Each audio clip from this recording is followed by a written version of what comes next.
Great. Good afternoon. Welcome to the Trade, Travel, and Tourism Committee. Councilmember Buscaino, today is Tuesday, August 21st. I'm told that we're not going to have a quorum here, so to the clerk, all the communication to council will be communication from the chair. We don't have an obligation to take comment on the items, so the public can comment on these items once it comes to full council. Fantastic. Okay, so with that, the communication of the chair, I'll take consent on items 3 and 4 on consent.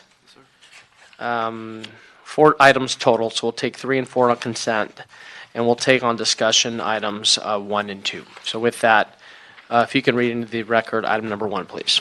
Good afternoon, John White, City Clerk. Item 1, Board of Los Angeles report relative to the department's fiscal year 2018-19 Statement of Debt Accountability and Capital Improvement Plan. Good afternoon. Good afternoon.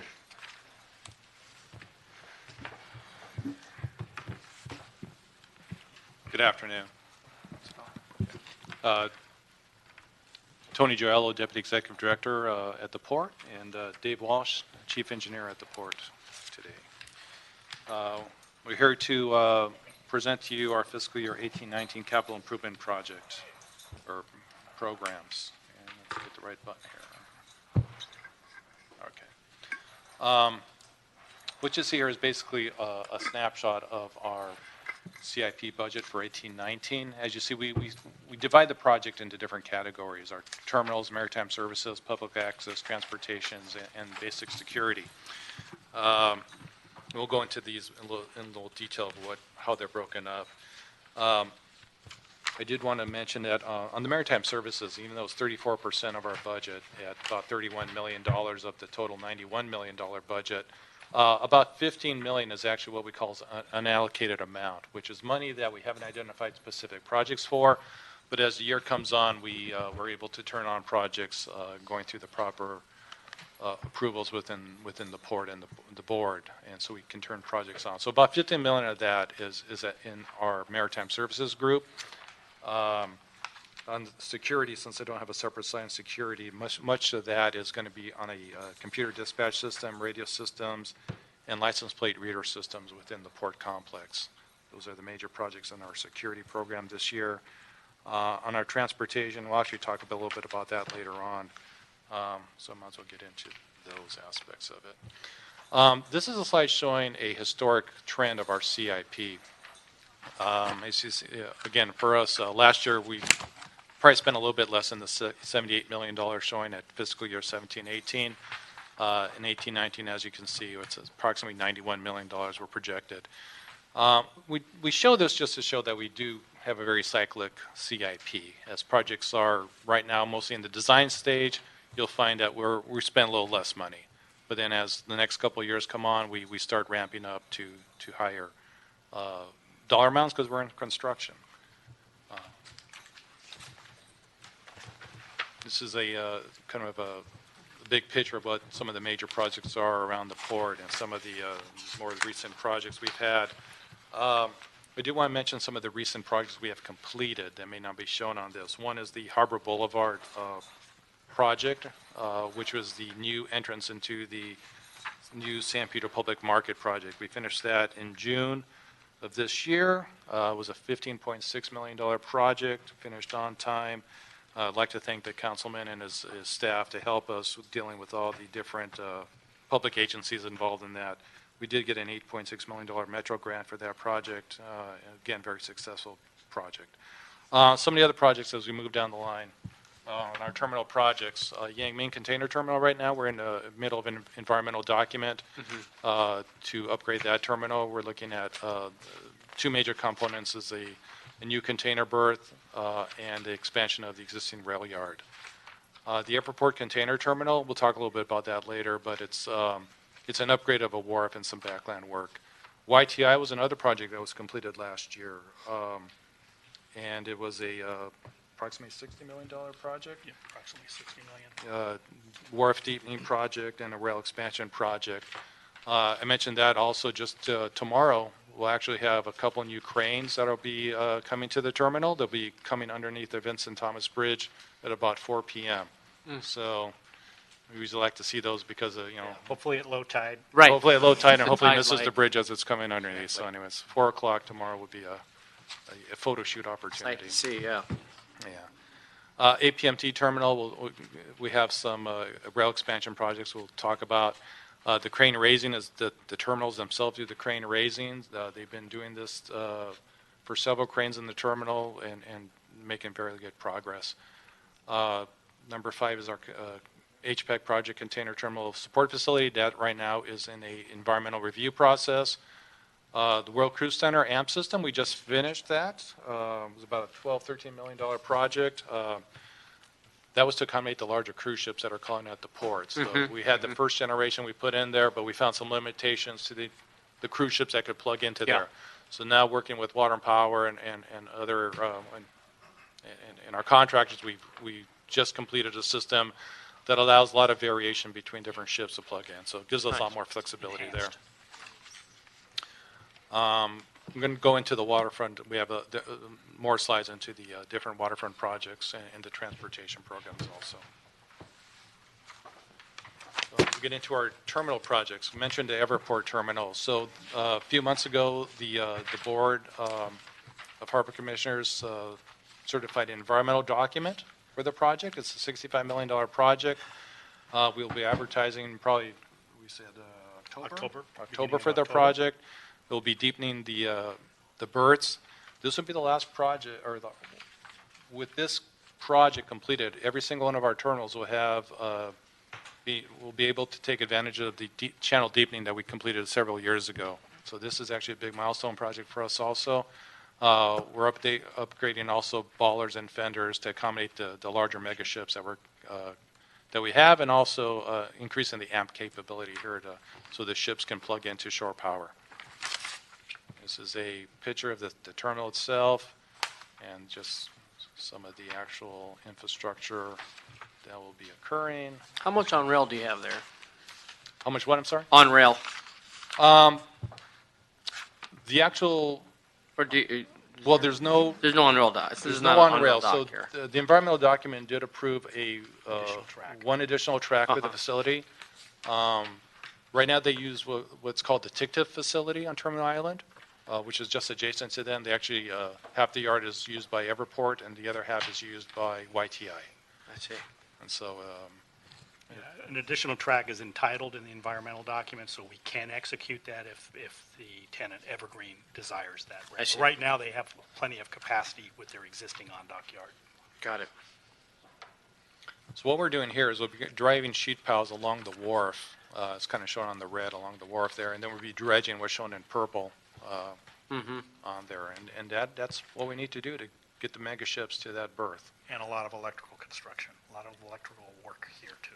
I see. I think you probably saw in the last several months, Everport actually removed a couple of cranes. Yep. And they'll be actually bringing in a couple of cranes, larger cranes, to accommodate the ships. Nice.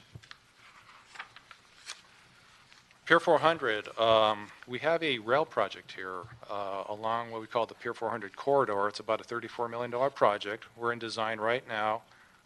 We hope to be complete with design in December of 2019. We did get a fairly sizable grant for this project at about over $21 million. And so we're very fortunate for that. This will expand the storage track capability for mostly Pier 400, the APMT terminal, but also other terminals within the Terminal Island area. So again, a very good project for goods movement.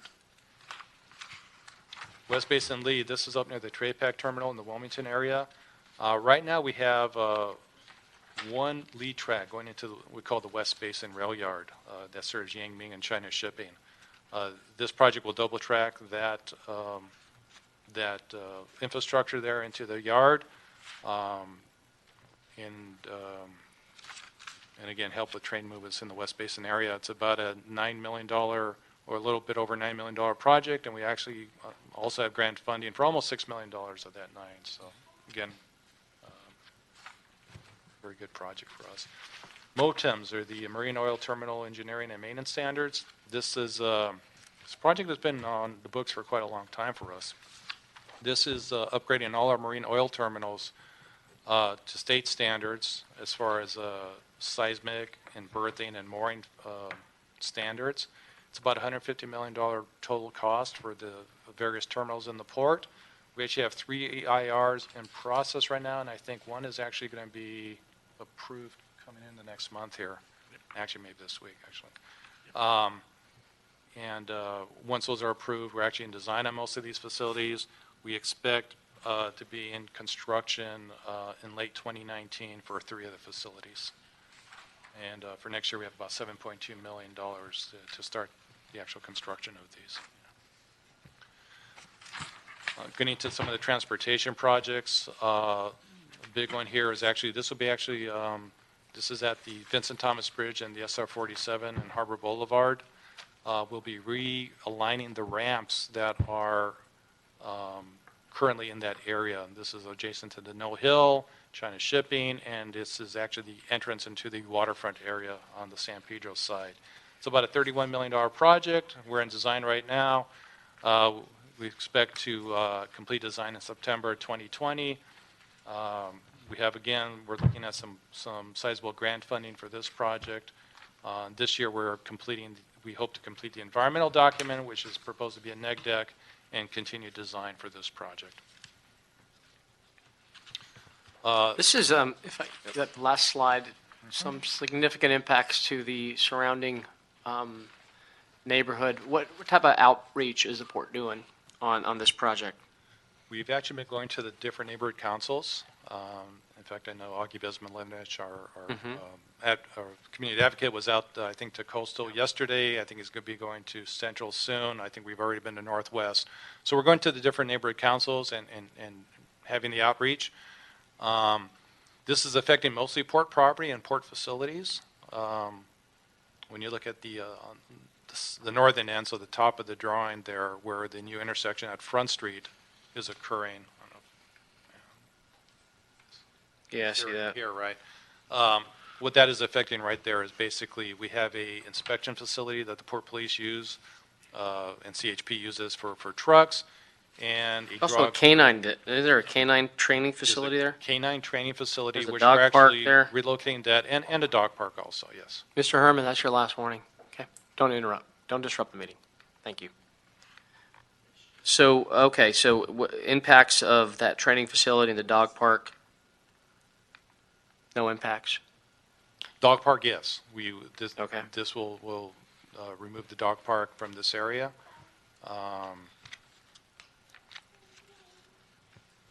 Yeah, the training, as far as the dog training facility, we're actually replacing that in an area next to our canine facility. Got it. In Wilmington. And then the truck inspection area should not, it'd be a little Encroached upon. encroached, but but it's functional. Got it. Still remain functional. Yeah. Don't touch the fields.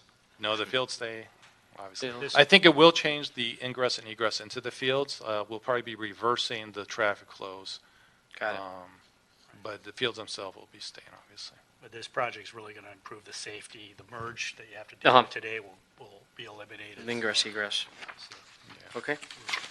Exciting project for us. Not as an exciting project, but a very important project is resurfacing roads within the port area. We're planning this year to repave Navy Way, Pier 8 Street, Water Street, Reeves Avenue, and Minor Street within the port complex. So this is interesting. We've actually, last couple of years, actually, we implemented more of a asset management type of system looking at our roads. We've completed a survey of 27 streets within the port, or 27 miles of streets within the port, did a condition assessment. The image on the right of the slide here actually shows a color-coded assessment of those streets. Got it. So this will allow us to better plan for our work in the future. When we start Doing looking some at, medium work on Harbor Boulevard, I've noticed. yeah, that is What's not happening the there? port. That's not the port. That's It's us? actually, that was, I believe, a grant-funded project, and I'm drawing a blank on who's actually doing the work. Public Works or Rec and Parks. but Public Works? Public Works should be. Got it. Actually, it could be the LA Conservative. Yeah, LACC? it might be LACC. That's going to be done before Fleet Week? You know, it looks like they're getting close. I saw them on our way I out gotta there. push They 'em. were doing the work, Got to but push them, Tony. yeah. Got thousands of visitors, hundreds of thousands of visitors It's gonna be coming a great down. event. Yes, it is. Yeah. So let's beautify those medians. Hopefully we get that done before. Yeah. Let us know if we can help, We'll see what the if status there's any is. delays there. Okay. Wilmington Waterfront. Obviously, a project that working closely with your office, trying to get this completed. We're in design right now. It's a $52.7 million project. We're looking at, on this slide it says complete in November of 2018. We'll probably slip about a month or two, probably 2 months. We're probably going to advertise in the beginning of the year. That allows a couple of things. One, we have 2 other big major programs that are advertising at the same time, the Everport project and also the San Pedro Public Market project also. So giving us a couple of months there would actually help, but also some of those other issues that you're quite aware of, coordination with some of the other agencies that need to occur, some design elements that need to occur, and some land issues that we're still working on. And so, but that's going fairly well except for those few issues. Here's some more images of the project as it's envisioned. I think it's going to be a very, very important addition to the Wilmington community and the area of the port there. Yep. It's game changing.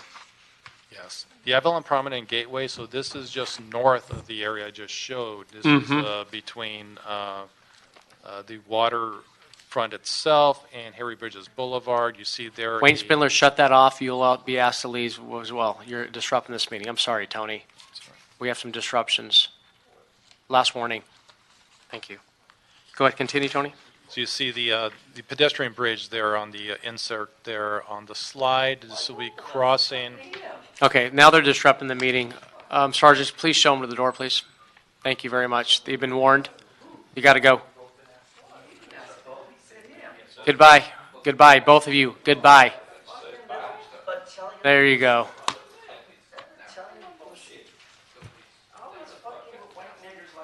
There we go. Thank you very much. Out you go.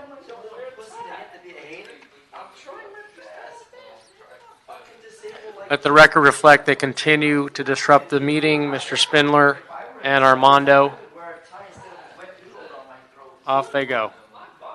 Goodbye. Sorry about that, gentlemen. It's quite all right.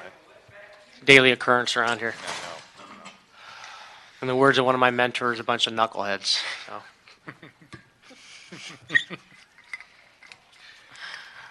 Go ahead, continue. It's always exciting. So the Avalon Promenade and Gateway. So again, this is just north of the area we just looked at. You see the pedestrian bridge on the insert right there. That's being designed right now. The total cost of this is $23.8 million. We did extensive community outreach, looking at the various design elements. We're still looking at evaluating some of the feedback we're getting from the community and seeing what we can implement within this area. This we're looking at completing design late 2019. And then we would advertise for construction soon after that. So the $500,000 this year is for basic design continuation.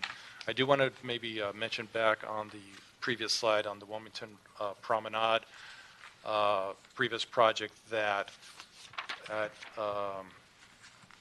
this coming board meeting we're actually going to have you're going to be seeing something coming forward to you. It's we're doing a time extension for the Sasaki contract, a 4-year extension. Design consultant. Yeah, so we're doing a 4-year extension to take them complete design and through construction. So that'll be coming to you Got it. shortly also. Just want to give you a heads up on that.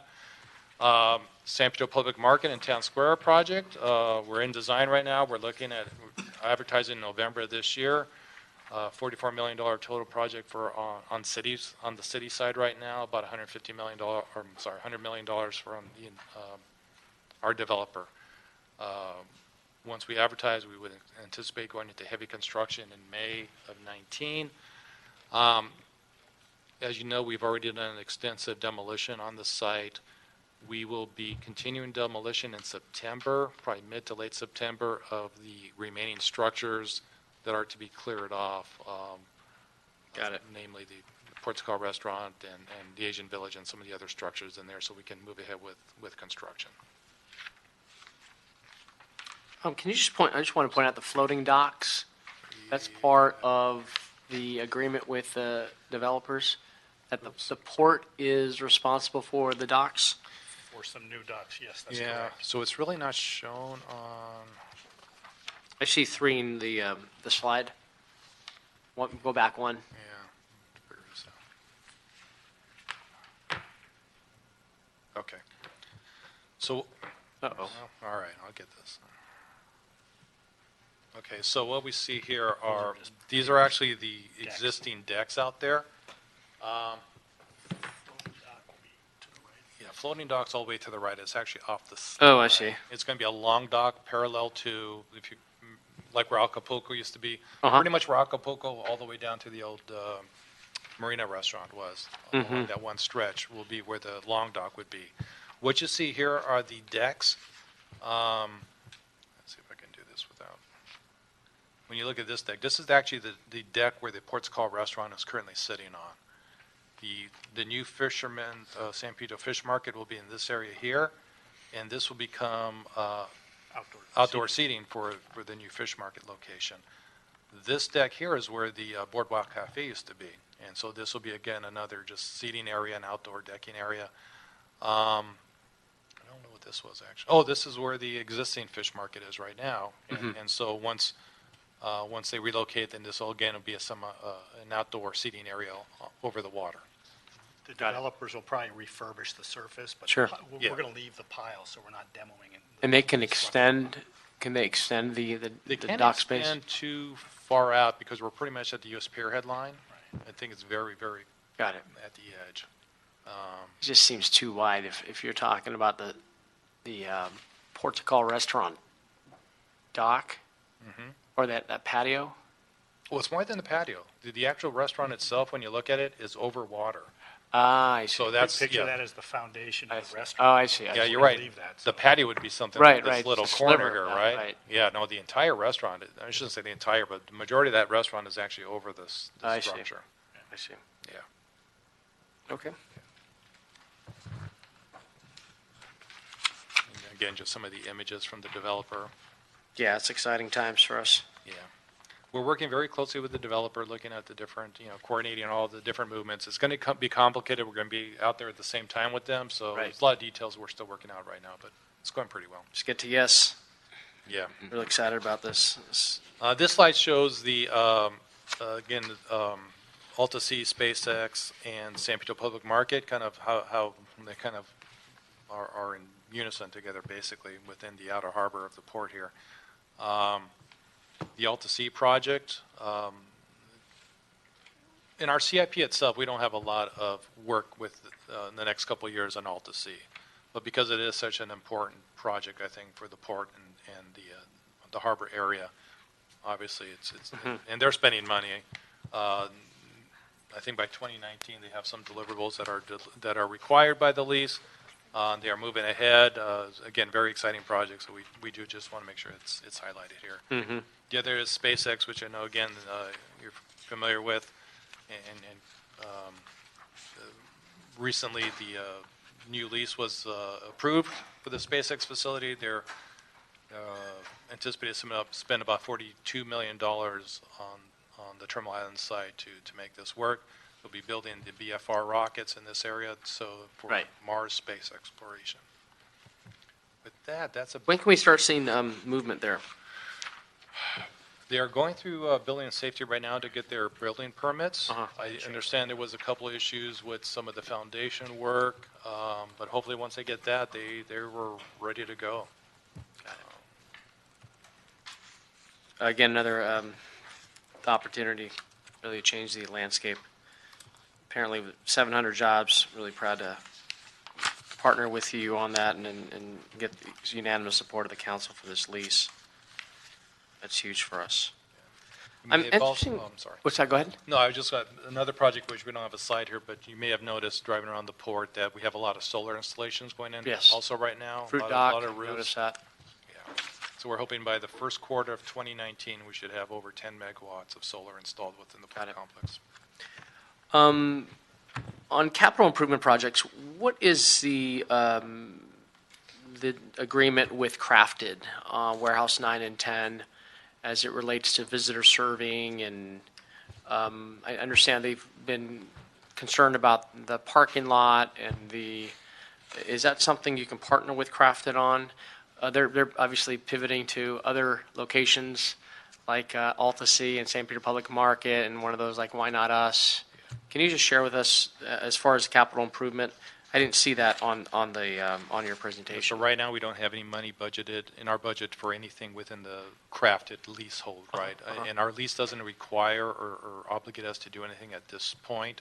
As you know, they get a fairly favorable rate leasing that property, and so there's some hesitation on how much more do we throw into it.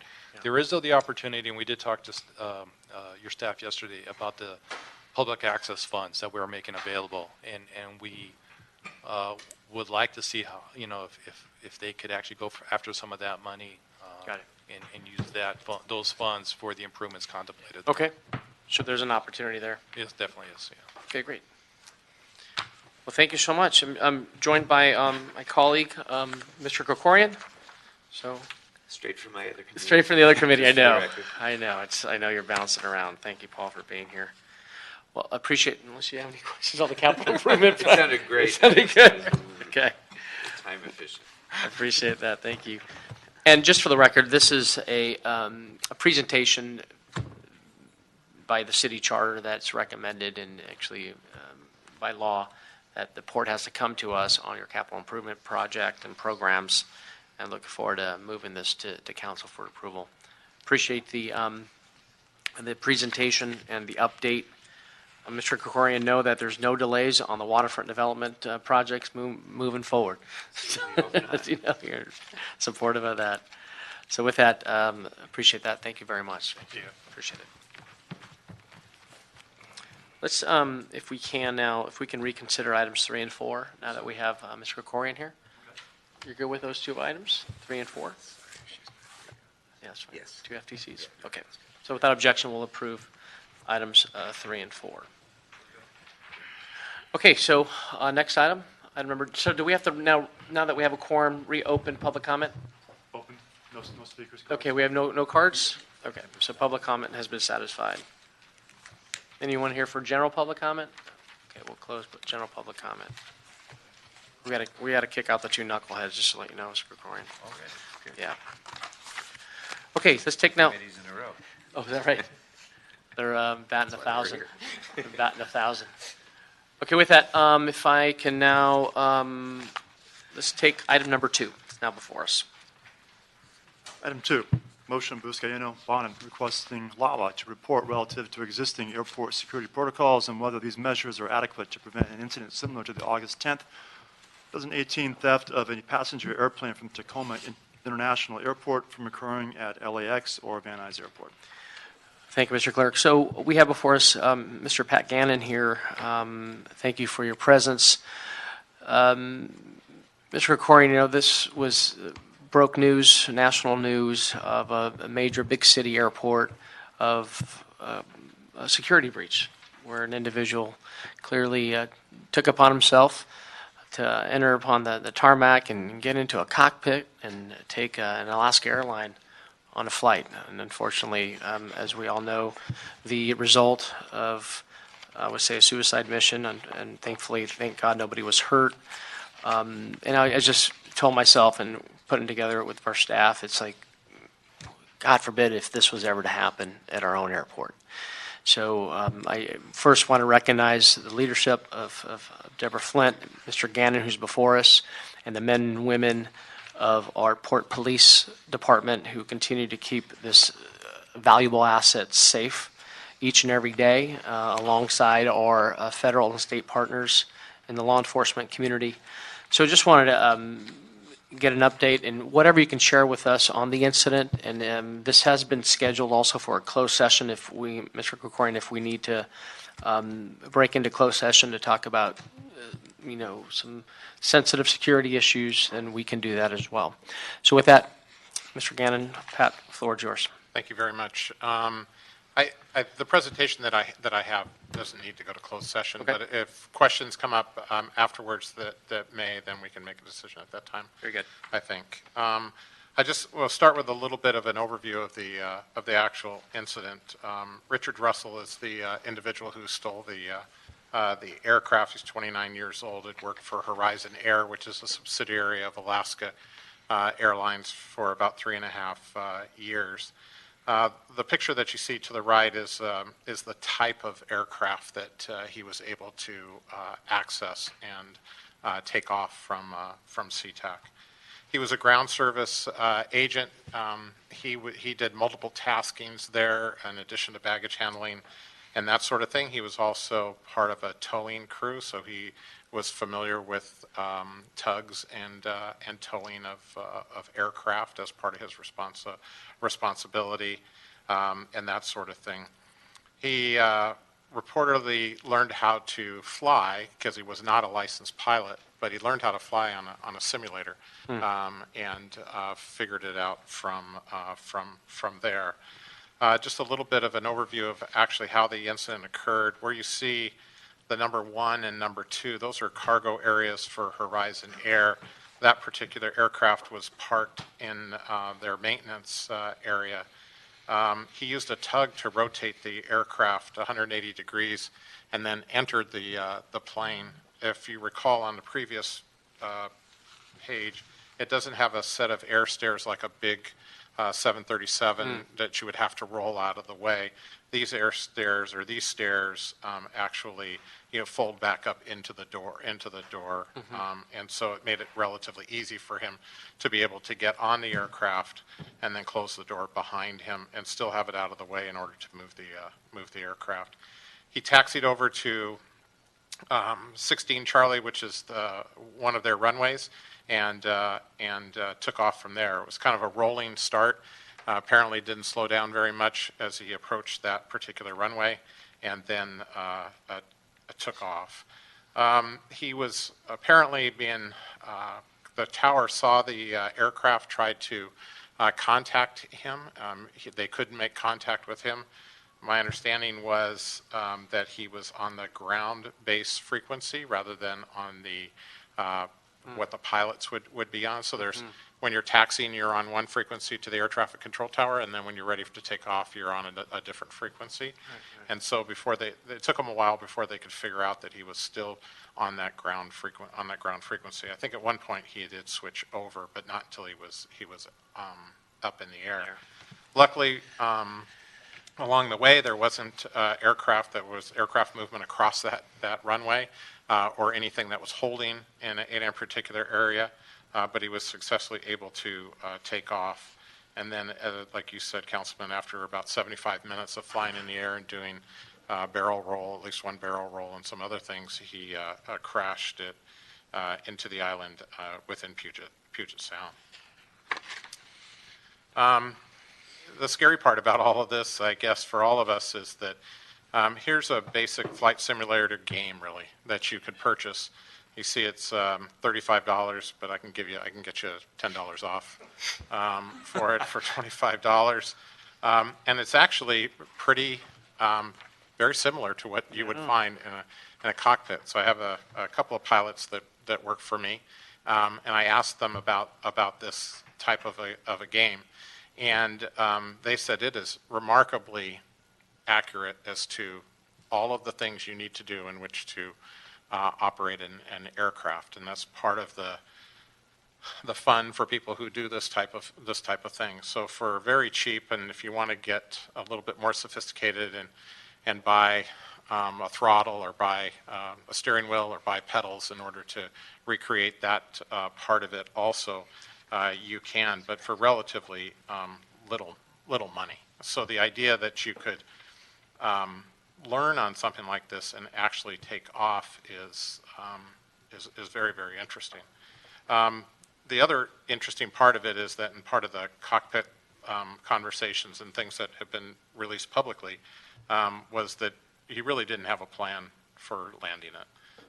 And that would take a tremendous amount of skill to be able to do that, but that really wasn't in his plan.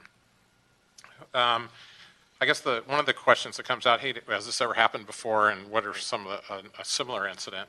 And July 18th in 2012, an actual suspended a pilot jumped the fence, grabbed a Delta aircraft, and began taxiing it. He actually didn't take it off. He crashed it through a fence and then died of a self-inflicted gunshot wound from inside the plane. So even though it's rare, this isn't the only time when somebody was able to get into a plane and that wasn't supposed to and start it. So a lot of times for us is that, well, whose fault was it, or who's to blame? So our mantra at LAX and Van Nuys is that airport security is everyone's responsibility, not just a particular person. Somebody would say, well, this is an airline responsibility because they should harden the ability to get into an aircraft. They should not be able to start an aircraft without some special biometrics or some sort of a special key. And that's probably where this will all go and should go in that regard. But it is also the responsibility of the airport operator to make sure that we're doing everything we possibly can to spot somebody who is doing something unusual on your airfield, and have people who feel comfortable enough to bring that to somebody's attention so that you can send the appropriate resources out there to stop it before it was to occur. So there's responsibility on everybody.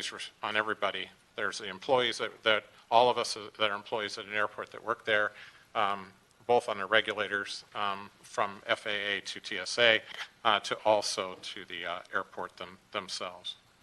So very similar to the law enforcement agencies across the country. If you see something, say something. So Yes. how is this different to the airport employees? It really isn't different. And in fact, I have a slide coming up that talks a little bit about that. But what we've taken is that at LAX we have we're up to 57,300 and change of badged employees at the airport.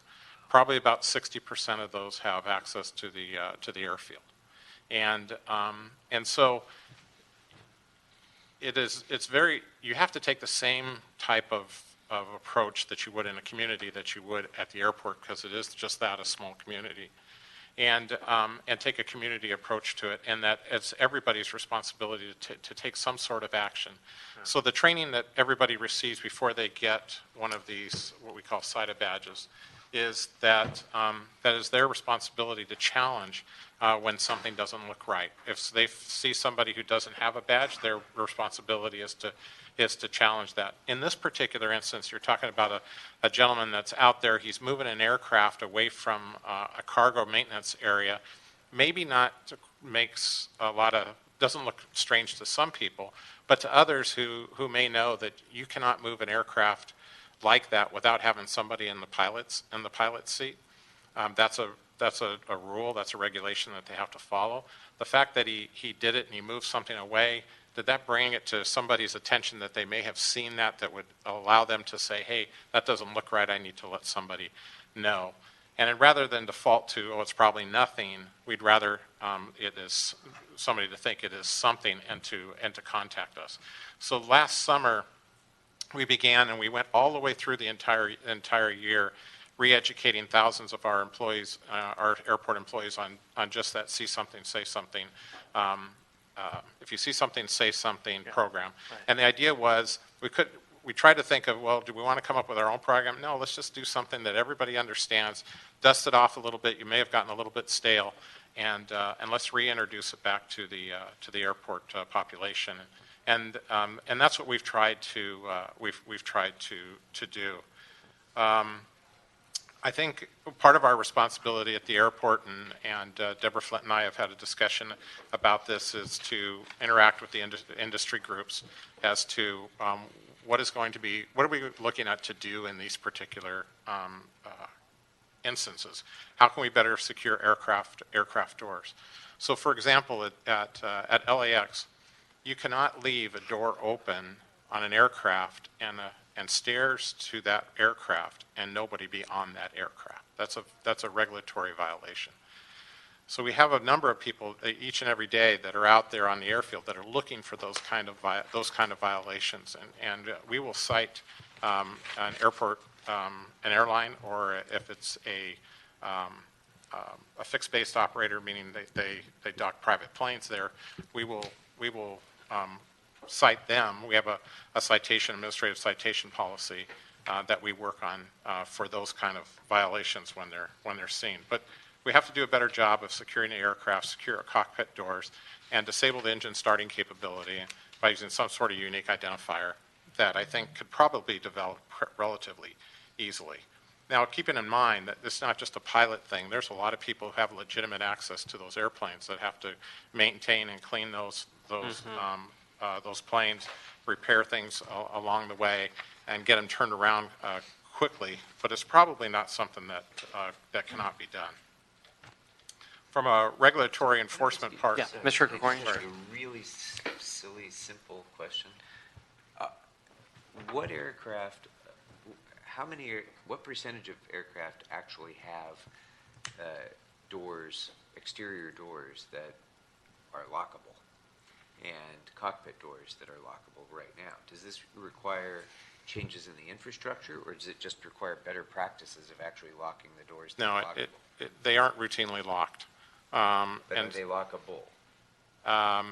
From the inside. Okay. So when they're sitting by themselves on the tarmac, There are ways of getting into those. If you can get on the larger aircraft, it's tough because you got to get up high. You got to get up high. The smaller aircraft like this would not be as difficult. The cockpit doors can be locked, but they're locked from the inside once the pilots are inside the cockpit. So, there's a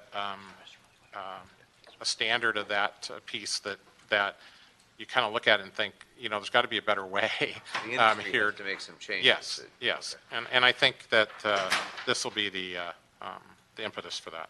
Okay. Thank you. We do have regulatory enforcement responsibilities at the airport as part of my responsibilities as the airport security coordinator. We have TSA. They're our partners. They have an active inspection program. They have dozens of inspectors that are out on the airfield each and every day that are looking for regulatory violations. When they find regulatory violations, they hold the airport accountable for those. It doesn't matter whether it's an airline or somebody else, one of our contractors, they hold the airport responsible. So we have other people that we want to be out there on that airfield on a daily basis that work for LAWA to ensure that we kind of get out in front of those and find those violations and find those things before TSA has to take some sort of regulatory enforcement. Airport operations, we have our airport operations superintendents who are very active out on the AOA each and every day. Airport police patrol, we have a support unit that works nothing but the airfield each shift. We have another unit that works for me called a vulnerability assessment analysis unit, and those are our regulators who go out and do the same thing that the TSA inspectors do, that they're just looking for these types of things. So when in the last 3 years we've cited eight different instances, we've made citations to the airlines for leaving a door open and stairwell access to a plane. So it's something that we look for. It's something that we understand the significance of that, and we don't want to see something happen at LAX like happened at SeaTac. And I say that in that I have a lot of respect for SeaTac.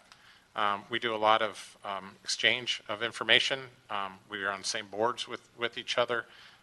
Their airport security coordinator she's excellent, and she's way ahead in many cases of a lot of places. And so for her and what they're going through right now, I feel bad for them. They're going to tackle it head on, but they are a very good airport. We have Joint Field Operations Task Force where we essentially bring groups together from Customs and Border Protection, TSA, ourselves, LAPD, our airport police, and we'll spend an entire day both all over the airport and saturated with 50 or 60 people looking for different violations and interviewing people that are out on the airfield, making sure that they have proper access, that their badges is valid, and that in no way or another that they're skirting the rules. It also builds us an opportunity to build rapport with tenants and employees, because we can't do it on ourselves, and we can't do it from a regulatory piece. You got to have people that support you along the way. And nobody who works at the airport wants to get hurt or be involved in an incident like that. And so they're very quick to help us, and we're appreciative of all of that. We talk a lot at the airport about pre-operational insider threat indicators. So a lot has been talked about since this about and the insider threat. And there's typical indicators when people are doing things. I just mentioned some to you about this guy, is that he was operating alone at the aircraft with a tug that generally would be a couple of people. Anytime an aircraft is moved, I think if you fly, you notice that on the wings, there's spotters that are on each side of the aircraft that are helping spot so they don't hit anything, those types of things. And when you see things like that, things that are occurring that don't match what you would normally expect to see when in an aircraft movement, those are the things that come to mind. There's also things about pre-operational indicators, is that something might be said kind of in jest while having lunch, or a particular individual may be having domestic problems or something like that may be an opportunity for you to take quick intervention on those types of Right. things. If I can piggyback on that, Pat, we talk about see something, say something on suspicious items or suspicious people. In this case, it's hard to get into the mindset of someone. Mr. Richard Russell, who knows what he was going through emotionally, and that's, our airport employees are not psychiatrists. No, that's true. They're not. But everybody everybody knows odd behavior when they see it, and they tend to I think in many cases when we look back at things like this, it doesn't have to be this incident. It could be other incidents like this. Is that we had a shooting in 2013, and what were the signs that individual, Paul Ciancia, give at that particular time before he came in there? And there was a lot of telltale signs about buying a weapon and having some emotional issues, and his parents shipping him out from New Jersey to LA to find himself and to do things like that. That should have been kind of a telltale sign. Those are kind of indicators, but I'm also talking about different clues that one might give off. Asking pilots an inordinate amount of questions about an aircraft and its capabilities. Those types of things that maybe seem kind of innocuous, but they're not. They might be, because nobody ever does these things without really thinking about it. This guy gave this thing a lot of thought. So from a prevention standpoint, we always learn from our lessons, and we're always quick to make sure that we understand what we can do. Our officers and the airport superintendents are clearly visible out on the airfield, and are really paying attention more closely now to unattended aircraft. Like I told you before, we had citations in the last 3 years, so it's not something that we don't pay attention to, but a renewed emphasis that this is important. As you say, see something, say something, which always challenge suspicious behavior. So in this particular case, it's the behavior that you really want to constantly focus on, right. And that's pretty much the key. What are the indicators in that behavior that could help you recognize when something has gone wrong? We have, what usually comes up and is discussed in this, we have reoccurring vetting in our security badge office. So we have to badge every 2 years, everybody, all of our badge population. Within that, though, we entered into a program with the FBI about a year and a half ago called a Wrap Back program, and that's a reoccurring vetting process. So much like Councilman Buscaino, you're familiar with it, and from your state days, sir, I think that everybody who's a city or state employee, your information goes into California Department of Justice. If you're arrested or something comes up where you're in contact with the police, there's a hit that comes into the Department of Justice, and all city employees especially, you get information back that there's been an issue, and then as an employer you can conduct some sort of investigation to see whether or not it's worth doing. That didn't really occur for badge populations throughout the country. we at LAX had gone and spent extra money with the Department of Justice to add that, but now there's a reoccurring vetting that occurs through the FBI, so we get it nationally, not just through California. We have badge limits, so there's not, this badge may get you onto an airport, it may not, depending on which door you go through and whether or not you should have access to that portion of the airport. We participate with TSA in an Atlas program, so every single day we're sending officers to frequently used doors randomly to see who's coming through those doors using their access cards and whether or not they should be there or not along the way. We have a consultant that we've been working with now for the last, this whole entire summer to look at an enhanced security screening piece. People gain access to the airport not through, so if you're a vetted employee and you have the ability to get onto the airport, for example, to get into a hangar as a mechanic and those types of things, you don't go through a screening process because you're a vetted employee already. There's a best practice throughout the country where people are going to different efforts to try to screen everybody that comes through the airport, much like you would get screened if you're going through TSA. All of our vendors that work in the terminals have to go through TSA screening. We just did a partnership with TSA with a new screening for employees in the Terminal 4 and Tom Bradley Terminal. We average about 40,000 screenings a month of employees through those areas, and like to expand that across the rest of the airport. And that's what our current screening study is doing. We have an access control system that gets us through doors. We're running through the end of the lifespan on that particular access control system. We will be upgrading it in the next year or so, and we're going to add biometrics to that will allow just another level of screening to be able to get through those particular doors.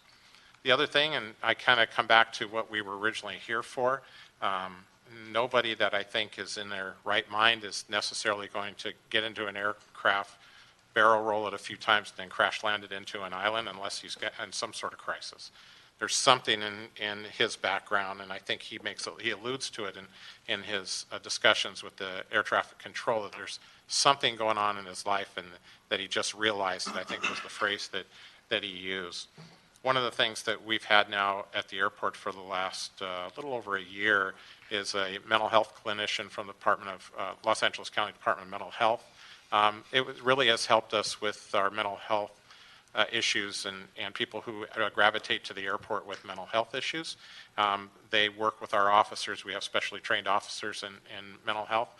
If we come across an employee that is in some sort of crisis, that mental health technician or clinician would be available to us to be able to use in that. It's a great resource. I wasn't aware that you had that. Yeah. That you offer that service. So that's pretty much my presentation. Any questions that you might have? I appreciate that. Thanks, Pat, for your presentation. I know there's ongoing investigation up north on what's taking place here. I think your presentation will help us understand better how we can continue to keep our airport safe and prevent these types of breaches. I mean, how often do you see a theft of airplane come across your desk, right? It's rare, but all it takes is that one incident. Yeah. Yes. How soon do we know we get the military personnel up in the air to follow this individual? In this instance, they were up in a matter of seconds, and there's a base nearby. So they were able to scramble a jet and get it, 2 jets, and to be able to get them up into the sky relatively quickly.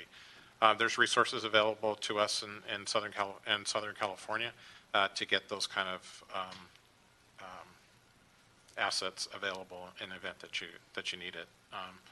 Do you think of something, if you can answer this in open or closed session, but if indeed something like this was to happen, you feel comfortable with making that call quickly and getting military personnel up in the air? Yes. Paul? So, thank you. Sobering kind of report and incident. Thanks, Joe, for bringing the motion in the first place so that we could learn more about this. This report focused a lot on the behavioral, sort of human factor aspects of prevention. And that makes sense because LAX has so many concentric circles of physical security and built infrastructure. But the motion also asked about Van Nuys. And I'm really concerned, even more concerned after hearing your report now, about Van Nuys and these video games that allow people to get a plane off the ground. The 9/11 terrorists had no intention of landing the planes either. Yes. They didn't need to worry about that part. So if somebody can go onto Van Nuys and pick up an unlocked mid-sized plane and get it off the ground and fly it anywhere in Southern California, that's a grave concern. Absolutely. And I think that each of the fixed base operators out at Van Nuys have either been contacted by our folks out there, our airport police folks, or Lieutenant Lau that's out there, to discuss this, or will very shortly as part of the task that he's been tasked with doing. Each of the operators out there, and there's a large contingent of fixed-base operators that run corporate jets and those types of things out there. And then there's a mix of kind of your mom-and-pop hobbyists and those types of things that have aircraft out there also. Whereas the same challenges I talked about on aircraft at LAX is the same challenges, you're right, at that location also. The ability to over the last couple of years, we've really been trying to tighten the ability of people to access Van Nuys especially. So in most general aviation airports, it is very much a loose kind of operation where people drive right up to their hangar or to their garage. Torrance is a perfect example of it. And it's very much a club kind of, I guess, feeling in that regard. Over the last year, we've restricted access. We've reduced access by 50% on gates and doors that have access to the airfield. At Van Nuys, we're one of the only general aviation airports that has a dedicated police officers there 24 hours a day, 7 days a week, with officers active out on the airfield looking for things like this and for people that don't belong there. Now, we've had instances out there, I know you're aware of them, sir, that vandalism and those types of things on aircraft, but it is an issue. It's something for us to continually talk with the operators and the hobbyists that are out at Van Nuys to reinforce the importance of securing aircraft. Now, you may not be able to lock it in a certain degree, but you can secure it in a way that makes it more difficult, or it might take a little bit longer for somebody to gain access to it by removing blocks and things that are there that will make them seen, and then people can respond and take appropriate action. So our idea is to get everybody involved. The hobbyists especially that are out there, they know everybody. They know everybody on that airport, and so their eyes and ears are incredibly important to us. But it is a challenge. Thank you. Okay, so with that, again, appreciate the report and the discussion.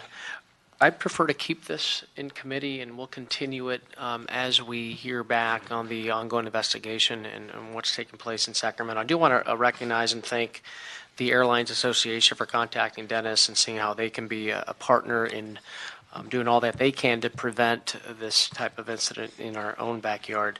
So with that, let's continue this item and await some of the investigation results from CTAC as it relates to this incident here.